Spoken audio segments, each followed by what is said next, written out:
O veneno que não venceu a fé. Paulo tinha apenas 9 anos quando o mundo pareceu desabar sobre ele. Não era uma doença comum, nem um problema que os médicos pudessem resolver com remédios. Era algo que nem mesmo os especialistas entendiam direito, uma alergia extrema a picadas de insetos, tão grave que, se fosse picado, seu corpo inchava como um balão, as vias respiratórias fechavam, e em minutos ele poderia sufocar. Os médicos chamavam de anafilaxia. Sua mãe, Dona Maria, vivia com o coração na mão. Filho, não brinca no mato, não mexe em formigueiro, nem fica perto de abelha, ela repetia todos os dias. Mas como segurar um menino curioso, que adorava correr pelo quintal de terra batida da pequena cidade de Tapetininga, interior de São Paulo? O pior aconteceu numa tarde de sábado. Paulo estava ajudando o pai a colher laranjas no pé quando sentiu uma dor aguda no braço. Uma vespa.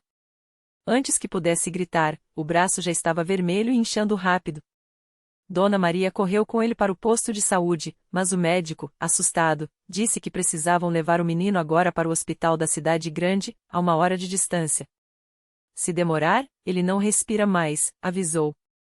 O carro da família era velho, e o pai, suando frio, acelerava pelas estradas esburacadas enquanto Paulo arfava, os lábios já roxos. Quando chegaram, os médicos injetaram nele uma dose forte de antialérgico e o deixaram internado por 3 dias. Se tivesse demorado mais 10 minutos, não estaria aqui, disse o médico à mãe, que chorava abraçada ao filho. Foi nesse dia que a vizinha, Dona Rosa, uma irmã da congregação cristã no Brasil, apareceu no quarto do hospital com um sorriso tranquilo e uma Bíblia na mão. Irmã Maria, Deus tem poder para curar o Paulo. Na nossa igreja, já vimos muitos milagres. Por que não leva ele lá? Dona Maria, embora católica, não tinha mais para onde correr. Se Deus pode, eu vou, respondeu, enxugando as lágrimas. No domingo seguinte, Paulo entrou pela primeira vez na pequena sala de reuniões da congregação cristã no Brasil. Não havia altares dourados, nem instrumentos musicais, nem pregadores gritando. Só irmãos e irmãs vestidos com simplicidade, homens de camisa social e gravata, mulheres com saias longas e cabelos presos. O ancião, um homem de voz serena e olhos bondosos, dirigia o culto com uma humildade que Paulo nunca tinha visto. Os hinos eram cantados a capela, vozes unidas em harmonia, como se cada nota saísse do coração. Jesus, meu Salvador, a ti me entrego agora. Paulo sentou-se ao lado da mãe, observando tudo, assustado, mas também sentindo uma paz estranha. Quando chegou a hora dos testemunhos, irmãos se levantavam e contavam, com voz firme, como Deus os havia livrado de enfermidades, dívidas, ou até da morte. Um irmão falou de uma febre alta que sumiu depois da oração. Uma irmã contou que, após anos sem emprego, recebeu uma oferta no dia seguinte à Santa Ceia. Paulo olhava para o chão, apertando as mãos. Será que Deus pode me curar também? Depois do culto, o ancião aproximou-se deles. Irmã Maria, traz o Paulo aqui na próxima reunião de oração. Deus ouve os que clamam a ele com fé. Ela assentiu, agradecida. Na quarta-feira seguinte, eles voltaram. Dessa vez, Paulo foi convidado a se ajoelhar no meio da sala, cercado pelos irmãos. Mãos foram postas sobre sua cabeça enquanto vozes sinceras subiam a Deus: Senhor, este menino precisa de ti. Livra-o deste mal, em nome de Jesus. Paulo sentiu algo quente percorrer seu corpo, como uma corrente de água morna.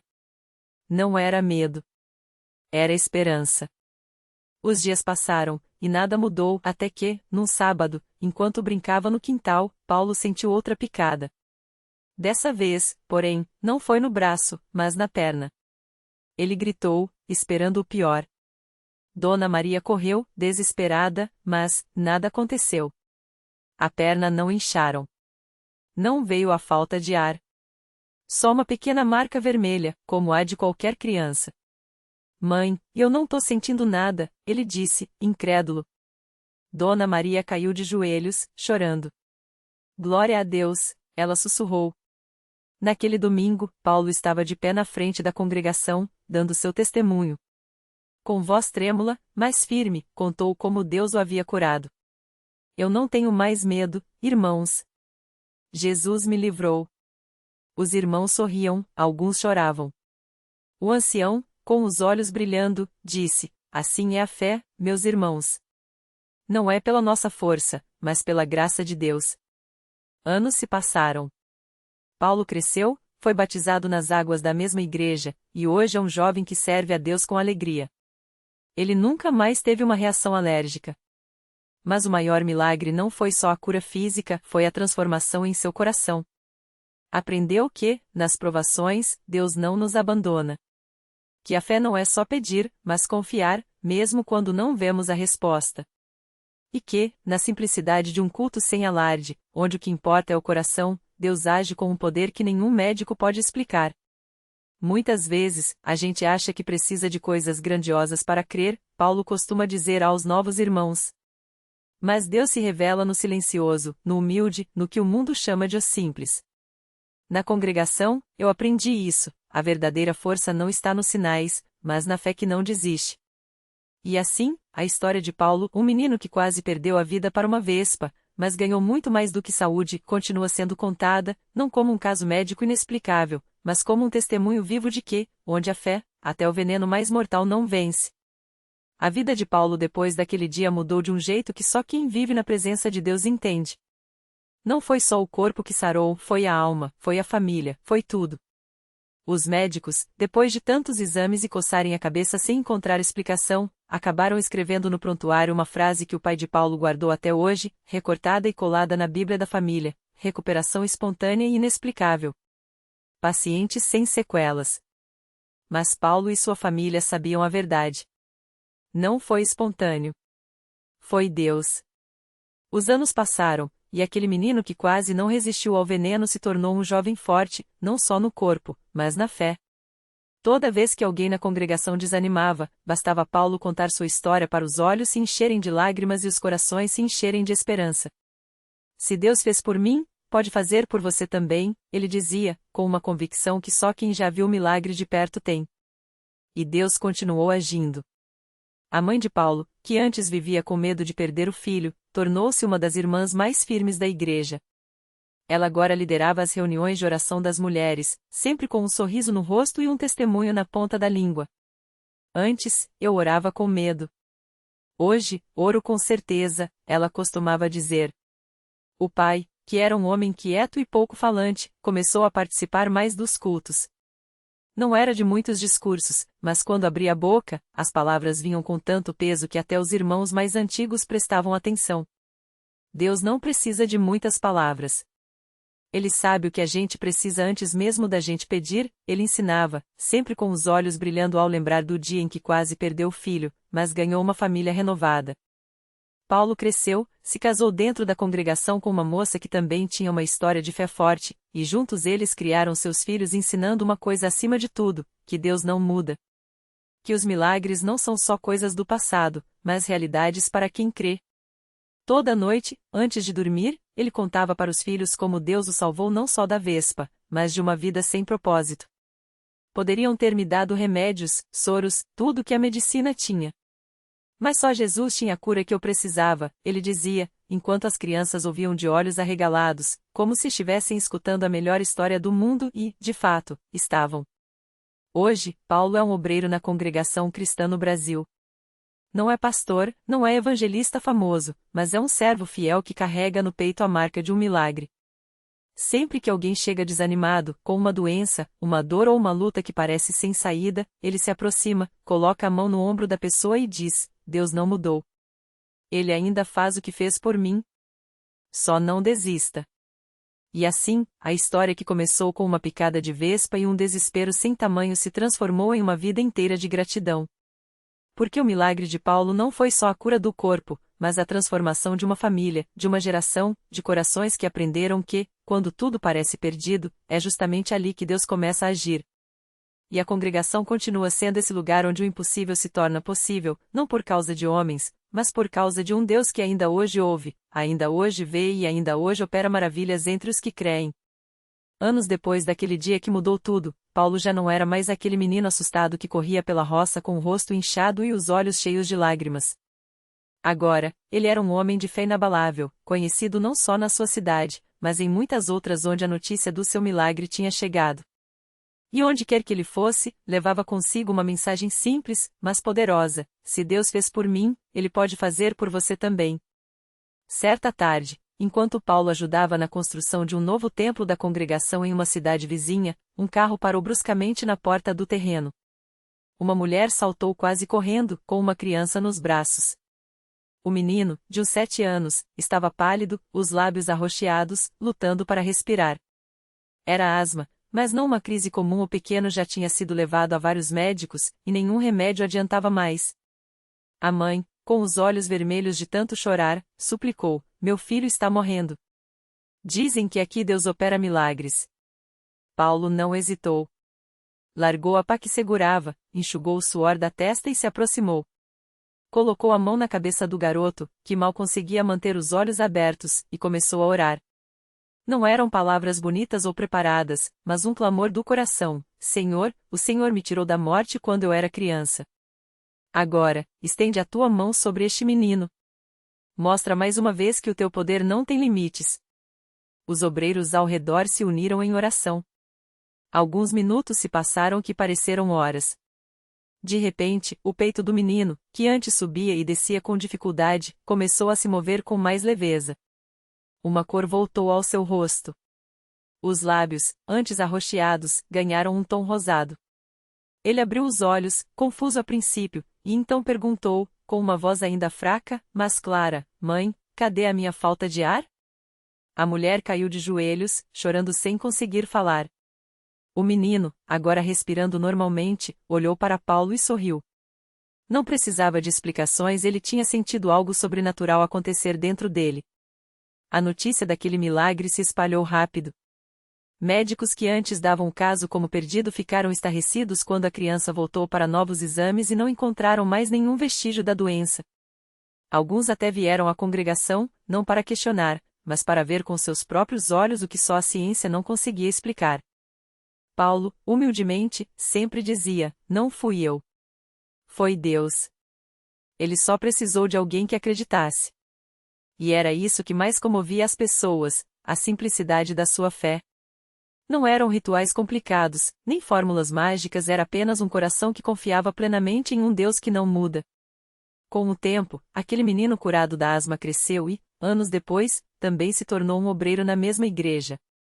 Ele contava sua história para os novos, sempre terminando com as mesmas palavras que ouvirá de Paulo: Deus não mudou. Ele ainda faz o que fez por mim. E assim, a congregação continuava sendo um farol de esperança.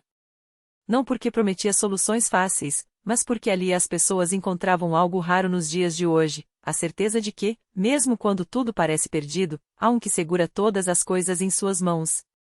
E que, às vezes, ele escolhe revelar seu poder justamente onde a humanidade já não vê mais saída.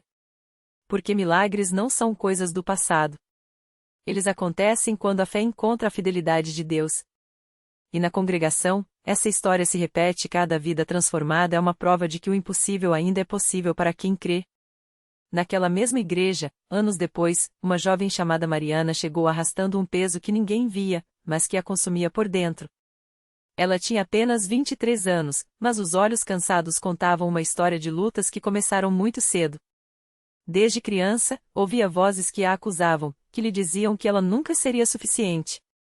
Os médicos chamavam de ansiedade severa, receitavam remédios que apenas adormeciam a dor, mas nenhuma pílula conseguia silenciar aquele turbilhão dentro dela. As noites eram as piores horas intermináveis em que Mariana se encolhia na cama, suplicando a Deus por um alívio que não vinha. Até que, num domingo qualquer, arrastada por uma colega de trabalho que insistia: vem só uma vez, você não tem nada a perder, ela entrou pela primeira vez na congregação. Não foi o sermão que a tocou naquele dia, nem os cânticos. Foi o modo como as pessoas olhavam umas para as outras, como se enxergassem algo além das aparências. Como se soubessem que, por trás de cada sorriso forçado, havia uma batalha sendo travada. E quando o pastor fez o apelo, convidando quem precisava de oração a vir à frente, Mariana sentiu algo dentro dela estremecer. Não era coragem, era desespero. Ela se levantou, trêmula, e caminhou até o altar, onde mãos desconhecidas se estenderam para segurar as suas. Não houve gritos, nem manifestações espetaculares. Apenas uma oração simples, feita por uma irmã mais velha, que sussurrou em seu ouvido: filha, Deus não te abandonou. Ele vê suas lágrimas guardadas na garrafa. Aquelas palavras a quebraram. Mariana chorou como nunca havia chorado, não de dor, mas de um alívio tão profundo que doía. E então, algo inesperado aconteceu.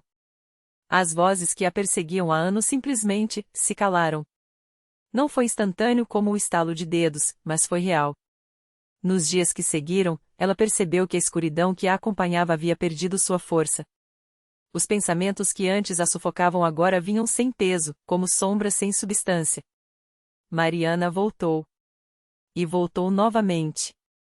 Não porque a vida dela tinha se tornado perfeita, os desafios ainda existiam, as memórias das noites sem paz ainda ardiam, bate porque, pela primeira vez, ela tinha encontrado um lugar onde sua dor não era ignorada, nem tratada como loucura.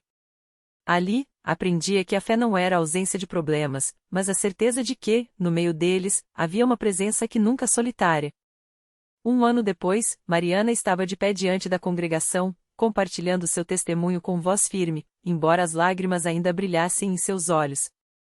Eu pensei que estava condenada a viver assim para sempre, ela disse, segurando um pequeno frasco de remédios que já não tomava mais. Mas Deus me mostrou que Ele não só ouve nossas orações, Ele responde. Não do jeito que a gente espera, não no nosso tempo, mas no seu. E quando Ele age, ninguém pode negar. Na plateia, uma mulher chamada Clara, mãe de um adolescente que lutava contra a depressão, apertava as mãos do marido. Ela tinha ouvido histórias como a de Mariana antes, mas desta vez foi diferente. Desta vez, ela sentiu algo acordar dentro dela, uma esperança teimosa, pequena como uma semente, mas viva. Talvez, só talvez, também houvesse uma saída para o filho dela. E assim, como um rio que não pode ser contido, a história de Mariana se juntou às de Paulo, às de tantos outros que haviam encontrado na congregação não apenas uma religião, mas um encontro real com aquele que transforma cinzas em beleza. Porque milagres, afinal, não são sobre espetáculo. São sobre vidas que, contra todas as probabilidades, são restauradas. São sobre um Deus que escolhe se revelar não nos palácios, mas nos corações quebrados, justamente onde o mundo já desistiu de olhar. Naquela mesma noite, enquanto o culto chegava ao fim com os últimos acordes do hinário A Deus é Fiel, Clara não conseguiu se levantar do banco. O peso daqueles testemunhos a havia deixado sem forças, mas também sem medo. Pela primeira vez em meses, ela sentiu que poderia chorar sem se desmanchar. Ao seu lado, o marido, João, percebeu a mudança. Ele, que sempre fora o forte da casa, o que segurava as pontas enquanto ela se afundava em silêncios, agora via nos olhos da esposa um brilho que não era de lágrimas, mas de algo mais profundo, como se uma luz tivesse sido acesa em um quarto escuro há muito tempo. Vamos falar com o pastor? Ele sussurrou, segurando sua mão com uma firmeza que era ao mesmo tempo pergunta e resposta.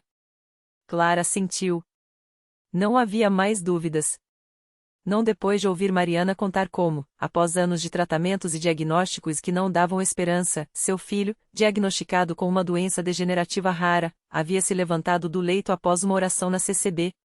Não depois de ver Paulo, o ex-viciado, agora com a Bíblia debaixo do braço e um sorriso que falava de liberdade. Aquilo não era coincidência. Era algo maior. O pastor os recebeu com a simplicidade que só quem já viu muitos milagres tem. Não houve promessas vazias, nem palavras de efeito. Apenas uma pergunta sincera. Vocês acreditam que Deus pode? Clara sentiu a garganta apertar. A fé dela havia sido desgastada pela dor, mas ali, naquele pequeno escritório, entre as paredes cheias de fotos de famílias restauradas, ela entendeu que acreditar não era sobre ter todas as respostas. Era sobre entregar as perguntas. Eu quero acreditar, ela respondeu, e foi o suficiente. Na semana seguinte, eles voltaram. E depois mais uma vez. Cada culto era um passo, cada oração, uma semente plantada. Até que, numa quarta-feira à noite, durante a corrente de oração, algo aconteceu.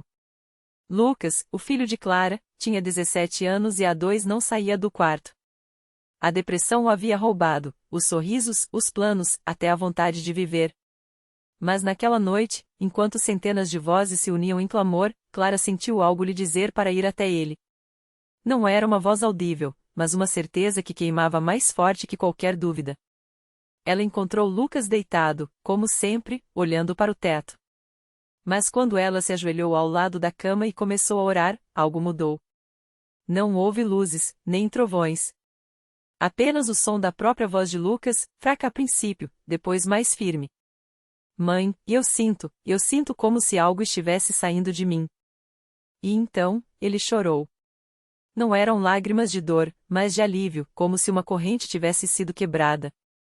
Clara não entendia como, nem porquê. Só sabia que, pela primeira vez em anos, o filho a abraçou. E naquele abraço, ela sentiu o milagre não como algo distante, mas como uma realidade palpável. Deus havia ouvido. Os meses que se seguiram não foram fáceis.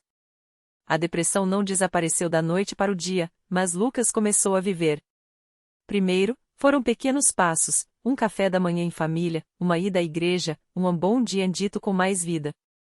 Depois, veio a decisão de servir no trabalho com os jovens da CCB. Se Deus me tirou desse buraco, ele dizia, eu quero ajudar outros a saírem também. Hoje, quem vê Lucas liderando louvores ou compartilhando seu testemunho não imagina o abismo de onde ele veio. E Clara? Ela aprendeu que milagres não são sempre instantâneos. Às vezes, eles começam com uma semente de esperança plantada em um culto, regada por orações e cultivada pela fidelidade de um Deus que não desiste de ninguém. Porque na congregação, eles descobriram que Deus não muda as circunstâncias apenas para nos impressionar. Ele as transforma para nos ensinar que, mesmo quando tudo parece perdido, há uma mão estendida, um caminho de volta, uma história de restauração sendo escrita, basta ter coragem de segurar essa mão e caminhar. O milagre completo. Anos depois, Lucas e Clara se reencontraram num culto de gratidão. Ele, agora um líder que resgatava jovens das mesmas sombras que o aprisionaram, e ela, uma mulher que transformou sua dor em serviço, acolhendo famílias quebrantadas com a mesma paciência que Deus teve com ela. Juntos, olharam para trás e viram um fio de ouro que costurou cada lágrima, cada queda, cada não que precedeu o sim de Deus. O milagre não foi só Lucas livre das drogas ou Clara com o coração curado, foi a vida que brotou onde só havia cinzas.